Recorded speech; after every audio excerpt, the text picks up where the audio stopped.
والجماعة تدافع عن معتقداتها بكل ما أوتي من قوة، وكل قوى الأرض لا أتخيل، لا أتصور أنها ستغلب هذه الأفكار، لأن كل قوى الناتو بمجموعها ذهبت إلى أفغانستان واحتلت البلاد وضربت الطالبان وأزاحتها عن سدة الحكم، ومع ذلك الطالبان باقي، وطالبان في وضح النهار هاجم قندز وفتح أو حرر بلادا من تحت أيدي الناتو ومن أمامهم أو خلفهم من الأفغان.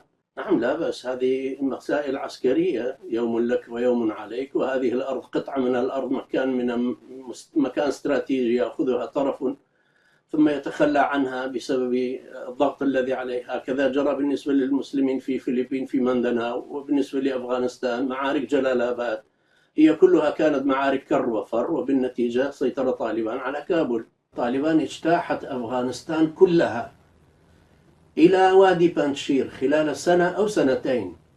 بقى أحمد شاه مسعود رحمه الله في وادي بانشير وفي بدخشان في أعلى شمال أفغانستان، وطالبان كانت تحكم أكثر من 90% من أراضي أفغانستان. ومع ذلك عندما هاجمتها القوى الدولية خسرت كابول، خسر النظام، ولكن بعد ذلك بقى، ثم لملمت جراحها ومن جديد بدأت تظهر، وما زالت هي القوة المسيطرة أيضا على المعارضة الأفغانية.